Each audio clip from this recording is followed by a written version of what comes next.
हे देवतारा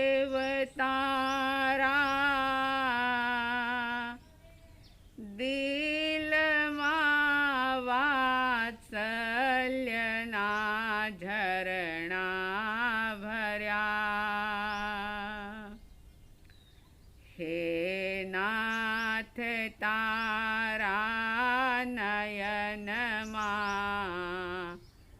करुणा तणा अमृत भर्या। वीतराग तारी मीठी मीठी वाणी मा जादू भर्या। तेथी ज तारा चरण मा बालक बनी आवी चढ़्या। जेना गुणोना सिंधुना बे बिंदु पण जाणो नहीं। पण एक श्रद्धा दिल मही के नाथ सम कोई छे नहीं। जेना सहारे क्रोड़ो तरिया मुक्ति मुझ निश्चय सही। एवा प्रभु अरिहंतने पंचांग भावे हूँ नमो। एवा प्रभु भगवंतने पंचांग भावे हूँ नमो।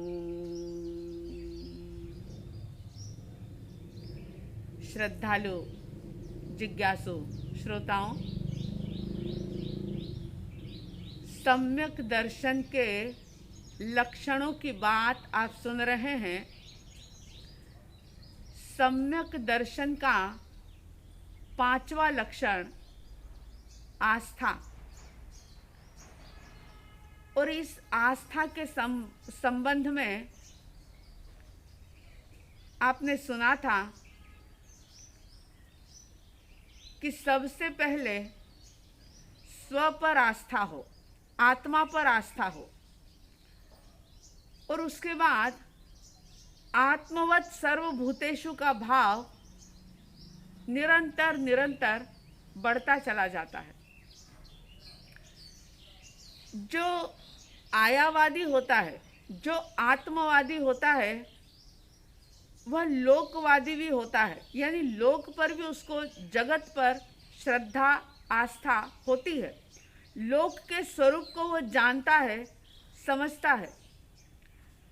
जो आत्मा को जानेगा, लोक को जानेगा, वह कर्म को भी जानेगा, क्योंकि सारी चीज़ें एक दूसरे से कनेक्टेड है। कोई ये कहे कि मैं आत्मा को तो जानता हूँ या मानता हूँ, लेकिन मैं लोक को नहीं जानता, नहीं मानता, मैं कर्म को नहीं मानता, तो ऐसा हो नहीं सकता। आचारांक सूत्र के अंदर ये बात बताई कि आत्मवादी जो होगा वो लोकवादी होगा, जो लोकवादी होगा वह कर्मवादी होगा, और जो कर्मवादी होगा वो क्रियावादी भी होगा। तो हम कर्मवाद की बात कर रहे थे कि कर्म के ऊपर आस्था रखना, कर्मवाद को समझना इतना जरूरी क्यों है। ज्ञानी जनों ने बताया कि कई बार ऐसा होता है कि कोई भी साधक अपनी आत्मविशुद्धि के लिए वह अध्यात्म के क्षेत्र में साधना करता है, आगे बढ़ता है, लेकिन साधना करते करते उसके जीवन में कोई अशुभ कर्म का उदय आ जाता है, और उस अशुभ कर्म के उदय से अगर साधना में कोई विघ्न पैदा हो जाता है, जैसे समझ लो उदाहरण के तौर पर किसी ने बहुत भाव के साथ अठाई तप प्रारंभ किया, मन में ये दृढ़ संकल्प जागा कि मुझे अठाई करनी है। एक उपवास किया, 2 किया, 3 किए, और 3 करने के बाद उसके शरीर में भयंकर व्याधि हो गई, बहुत ज़्यादा असाता पैदा हो गई, और न चाहते हुए भी, इच्छा ना होने के बावजूद भी उसको शारीरिक स्थिति को देखते हुए पारना करना पड़ा। अब अगर साधक परिपक्व है, अगर वो कर्मवाद के सिद्धांत को जानता है, मानता है, तो वो ये सोचेगा कि मेरे अंतराय कर्म का उदय हुआ, इसलिए मैं चाह करके भी अठाई नहीं कर पाया। वो ये सोच करके समभाव में रहेगा, दोबारा कोशिश करेगा, अपने अंतराय को तोड़ने का पुरुषार्थ करेगा। लेकिन अगर साधक में परिपक्वता नहीं है, अगर वह ढीला है, कर्मवाद के सिद्धांत का गहन अभ्यास उसने नहीं किया, तो ऐसा साधक भयभीत हो जाएगा कि मैंने तपस्या की इसलिए मैं बीमार हो गया। इतना भय उसके अंदर बैठ जाएगा कि वह कभी भी उपवास करने का सोचेगा भी नहीं, कि नहीं अब मैं कर नहीं सकता। कर्मवाद को मानने वाला ये सोचेगा कि कर्म का उदय हमेशा एक जैसा नहीं होता, कभी असाता का उदय हुआ होगा, अंतराय का उदय हुआ होगा, तो ऐसा हो गया, ऐसी घटना घट गई कि शरीर बीमार हो गया और मुझे पारना करना पड़ा, लेकिन मैं दोबारा कोशिश करूं। इसी तरह से ऐसी एक नहीं बहुत सारी बातें हैं कि अगर कोई अनुव्रत महाव्रत का पालन कर रहा है, ज्ञान ध्यान की साधना आराधना कर रहा है, लेकिन अगर उसे साधना में सिद्धि नहीं प्राप्त हो रही, अगर फिर भी अशुभ कर्मों का उदय होता चला जा रहा, तो व्यक्ति ये कहेगा कि अरे मैं साधना कर रहा हूँ, सिर मुंडाया और ओले बरस गए, यानी मैं साधना के क्षेत्र में हूँ, लेकिन फिर भी मेरे जीवन से दुख दुविधाएं खत्म क्यों नहीं होती। ऐसा देख करके जान करके वह धर्म से पीछे हट जाएगा, जो कर्मवाद को नहीं जानता, नहीं मानता, नहीं स्वीकार करता। लेकिन जिसके भीतर में परिपक्वता होगी, वो ये सोचेगा कि ये प्रवृत्ति जो हुई है मेरी, वो अतीत काल की है, वो पास्ट की प्रवृत्ति है, लेकिन परिणाम उसका प्रेजेंट में मिल रहा है। हमेशा कर्म का परिणाम तुरंत मिल जाए ऐसा जरूरी नहीं होता। कई लोग सवाल करते हैं कि अगर कोई गहरे पानी में छलांग लगाता है तो वो तुरंत डूब जाता है, अगर कोई आग के अंदर हाथ डालता है या अंगारे को हाथ में लेता है तो उसका हाथ तुरंत ही जलता है, अगर कोई मिर्ची को मुंह में खाता है तो उसका मुंह तीखा हो जाता है, जल जाता है, उसको चरकेपन का एहसास होता है। तो कुछ लोग सवाल करते हैं कि जब इन सारे कृत्यों का परिणाम तुरंत दिखाई देता है, तो भला हमारे कर्म का भी फल हमें तुरंत क्यों नहीं मिलता। लेकिन ये कोई शाश्वत नियम नहीं है कि हर प्रवृत्ति का परिणाम तुरंत मिल जाए। आप ये जानते हैं कि गहरे पानी में डुबकी लगाने वाला व्यक्ति डूब सकता है, अंगारे को हाथ में लेने वाले का हाथ जल सकता है, मिर्ची को मुंह में रखने वाले का मुंह जल सकता है, इसका परिणाम तुरंत दिखाई देता है।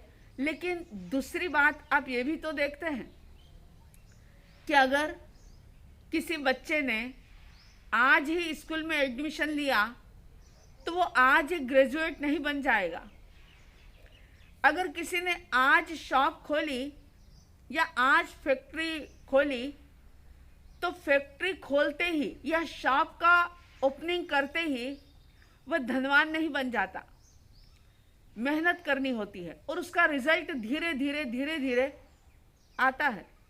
अगर किसी किसान ने कोई बीज बोया और वो सोचे कि इस बीज का परिणाम, इसका फल तुरंत मुझे मिल जाए, तो ऐसा नहीं होता। अगर कोई बीमार है और वो इलाज उपचार करवा रहा है तो आज एक टेबलेट खाई और बीमारी दूर हो जाए, ऐसा नहीं होता। कुछ समय तक वो उपचार चलता है, बहुत साल गुजारने पड़ते हैं, तब जाकर के कोई विद्यार्थी इंजीनियर, डॉक्टर, वकील या आर्किटेक्ट बनता है। तुरंत सारी चीज़ें नहीं होती। अगर पौधे का रोपण आज किया और कोई सोचे कि आज ही ये वृक्ष बन जाए और मुझे फल देने लग जाए, तो क्या ऐसा होता है? ऐसा नहीं होता। अगर कोई कसरत करे, व्यायाम करे, दंड बैठक लगाए और वो व्यक्ति सोचे कि आज ही मैंने शुरू किया और आज ही मैं भीम बन जाऊं, पहलवान बन जाऊं, तो ऐसा कदापि संभव नहीं होता। ठीक इसी प्रकार से आज जो कर्म किया उसका परिणाम तुरंत मिल जाए, ऐसा जरूरी नहीं होता। लेकिन जिसके भीतर में कर्म की आस्था होगी, कर्म का ज्ञान होगा, बोध होगा, वो व्यक्ति कर्मवाद के सिद्धांत को समझ करके अशुभ की प्रवृत्ति से दूर होगा, शुभ में प्रवृत्त होगा। और जो इस बात को नहीं मानेगा या शुभ काम करते हुए भी, शुभ कर्म करते हुए भी अगर उसके जीवन में कोई दुखद स्थिति पैदा हो गई, कोई इष्ट व्यक्ति का वियोग हो गया, बिजनेस में बहुत लॉस हो गया, बच्चे संस्कार देने के बावजूद भी नालायक निकल गए, तो वह व्यक्ति हताश और निराश हो जाएगा। वह पाप कर्मों के प्रति बहुत ज़्यादा उत्साहित हो जाएगा और पुण्य के प्रति बिल्कुल उदास हो जाएगा। वो पुण्य कर्म करना नहीं चाहेगा क्योंकि तुरंत फल दिखाई नहीं दे रहा। इसलिए भी कर्म सिद्धांत को समझना बहुत जरूरी है कि जो भी कर्म हम करते हैं, जो भी कर्मों का बंधन हमसे होता है, देर सवेर उसका परिणाम खुद को ही भोगना पड़ता है। चाहे फिर वो पाप दूसरों के लिए किया हो, लेकिन पाप कर्म को भोगने में कोई भी हिस्सेदार नहीं बन सकता। इसलिए सावधान हो जाइए, कर्मवाद के सिद्धांत को समझने का प्रयास कीजिए और कर्म के सिद्धांत को जो अच्छी तरह से जान लेता है, अगर वो व्यक्ति किसी व्यक्ति के जीवन के उतार चढ़ाव को देखता है तो वो उस व्यक्ति को पापी नहीं मानता, उसको पापी के रूप में नहीं देखता। जैसे अर्जुन माली, जिन्होंने 6 महीने के अंदर बहुत सारे लोगों के प्राण ले लिए थे, बहुत सारे लोगों को मौत के घाट उतार दिया था, लेकिन जब परमात्मा महावीर के सानिध्य में वो पहुंचे तो महावीर ने उनको देखा, उन्होंने ये जान लिया कि इसका जो परिणाम सामने दिखाई दे रहा है, इतने सारे लोगों की हत्या की है इसने, लेकिन इसके ये पिछले पाप कर्म का उदय था। इसलिए निश्चय नहीं से तो ये शुद्ध आत्मा है, कर्म का कचरा आया था और अब कर्म के इस मेल को धोने का भाव इसके भीतर में जागा है, तो उन्होंने उसे मोक्ष का मार्ग बता दिया, उसे अपना शिष्य के रूप में उसे स्वीकार कर लिया। अर्जुन माली शिष्य बन जाता है परमात्मा महावीर का, और शिष्य बनने के बाद 6 महीने में ही ऐसा प्रबल पुरुषार्थ किया कि वह अपने सारे कर्म के मेल को धो करके सिद्ध बुद्ध और मुक्त बन गए। आप सोचें कि आप लोगों की धारणा मान्यता क्या होती है। अगर किसी दुर्व्यसनी व्यक्ति को आपने देखा हो, समझ लो किसी व्यक्ति को शराब पीते हुए आपने देखा, आपके मन में एक पक्की धारणा बन जाती है कि ये शराबी है। और अगर वो व्यक्ति कभी धर्म स्थान में आ जाए, कभी साधु संतों के प्रवचन सुनने के लिए आ जाए, सामायिक करके बैठ जाए, ईमानदारी से बताना आप उस व्यक्ति को किस रूप में देखोगे? आप यही कहोगे कि बाहर जाकर के तो शराब पीता है और यहाँ पर आकर के धर्म का ढोंग कर रहा है। लेकिन जो कर्मवाद के सिद्धांत को समझने वाला व्यक्ति होगा, वो ये कहेगा कि अभी इसके शुभ कर्म का उदय आया, इसलिए इसके मन में सामायिक करने का, स्वाध्याय करने का या जिन वाणी सुनने का भाव जागा। संत भगवंतों के पास, साध्वी भगवंतों के पास पहुंचने का इसका भाव जागा। और जब इसने शराब पी थी, वो उसके उस समय में अशुभ कर्म का उदय काल चल रहा था। यानी कर्म के उदय काल को अगर व्यक्ति समझ लेता है, जान लेता है, तो फिर उस व्यक्ति के प्रति दुश्मनी का भाव, द्वेष का भाव पैदा नहीं होता। यानी उसके मन में कोई आश्चर्य नहीं होता कि अरे ये तो ऐसा था और अब ऐसा हो गया, ये तो बहुत अच्छा व्यक्ति था और ये बहुत बुरा हो गया, ये बहुत बुरा था और ये बहुत अच्छा कैसे हो गया। ऐसी सारी चीज़ें देख करके उसके मन में किसी भी प्रकार का आश्चर्य घटित नहीं होता, क्योंकि वो जानता है कि कर्मों का उदय इस समंदर की लहरों की तरह चलता रहता है। कभी अशुभ कर्म का उदय, कभी शुभ कर्म का उदय। तो कभी भी ये मत सोचना कि पता नहीं कर्मों का फल मिलेगा या नहीं मिलेगा।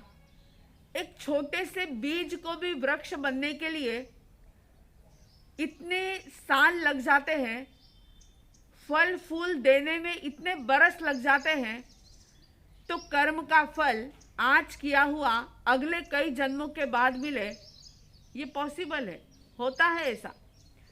और आज जो मिल रहा है वो चाहे इस जीवन में ना किया हो, लेकिन पिछले जन्मों में किए हुए कर्म का परिणाम आज आपके सामने है।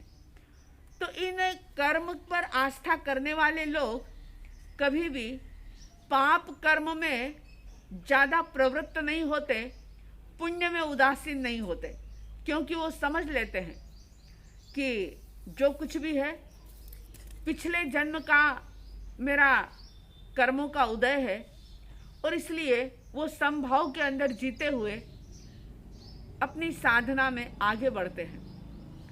और बहुत लोग ऐसे भी होते हैं कि दूसरे किसी व्यक्ति की गलत चीज़ों को देख करके या समाज की अव्यवस्थाओं को देख करके या कुछ लोगों के द्वारा किए गए गलत कार्यों को देख करके धर्म से ही पीछे हट जाते हैं। बहुत लोग हैं ऐसे कि जो ये कहते हैं पहले तो हम बहुत करते थे, लेकिन हमने ऐसे ऐसे ऐसे ऐसे देखा, तब से हमारा भाव ही खत्म हो गया। अब हम साधु संतों के पास नहीं जाते, अब हम धर्म ध्यान नहीं करते, सामायिक प्रतिक्रमण नहीं करते। कर्मवाद को समझना इसीलिए आवश्यक है कि जो कर्म सिद्धांत को समझ लेगा वह कभी भी धर्म से पीछे नहीं हटेगा। जब भी जिस व्यक्ति को भी किसी भी हाल में वो देखेगा या खुद के जीवन की घटनाओं को भी देखेगा, तो वो यही सोचेगा कि ये प्रवृत्ति मेरी पिछले जन्मों की है, यानी भूतकाल की प्रवृत्ति का परिणाम मुझे वर्तमान काल में दिखाई दे रहा है, चाहे वो अच्छा है चाहे वो बुरा है। जो भी है मेरा अपना ही किया हुआ है। ये बात रग रग में, रोम रोम में रम जाती है। और जब इस प्रकार की बात व्यक्ति के रोम रोम में रम जाती है तो फिर वह स्वाध्याय के द्वारा, ध्यान के द्वारा, तप के द्वारा, चिंतन और मनन के द्वारा, अनुप्रेक्षा के द्वारा या कोई शुभ कार्यों के द्वारा अपने उस कर्म के मेल को धोने का पूरा पूरा प्रयास करता है। साधना से कभी पीछे नहीं हटता। और जो जिसके अंदर परिपक्वता नहीं होती, जिसके अंदर ज्ञान परिपक्व नहीं होता, कर्मवाद का सिद्धांत जिसने नहीं समझा होता, ऐसा व्यक्ति साधना को बीच में ही छोड़ देता है और वह दूसरा ही मार्ग अपना लेता है। उसके जीवन से धैर्य खत्म हो जाता है, पेशेंस खत्म हो जाता है, उसकी सोच बहुत विपरीत बन जाती है। तो साधना के क्षेत्र में भी आगे बढ़ने के लिए और अपने मार्ग पर बिल्कुल अडिग रूप से चलने के लिए, बिना डावाडोल हुए चलने के लिए भी कर्मवाद के सिद्धांत को समझ करके उस पर आस्था करना, श्रद्धा करना बहुत जरूरी है। तो ये आस्था का तीसरा आयाम है कर्मवाद। चाहे आज किए का फल आज मिले, कल मिले या जन्मों जन्म के बाद मिले, एक पक्की आस्था भीतर में होनी चाहिए कि अगर गलत काम कर रहे हैं तो इसका भी परिणाम मिलेगा और शुभ काम कर रहे हैं तो इसका फल भी हमें मिलेगा, चाहे आज मिले, चाहे कल मिले, चाहे जन्मों जन्म के बाद मिले। आप सबके भीतर में कर्मवाद का बोध, कर्म का ज्ञान, कर्म कैसे बनते हैं, कर्म किस प्रकार के होते हैं, कर्म के परिणाम क्या होते हैं, ये सारी बातें आपके जीवन में आप जानें, इसका बोध प्राप्त करें। कर्मवाद के प्रति आपके मन में आस्था का भाव दृढ़ होता रहे और आप अपने मंजिल पर आगे से आगे बढ़ते रहें।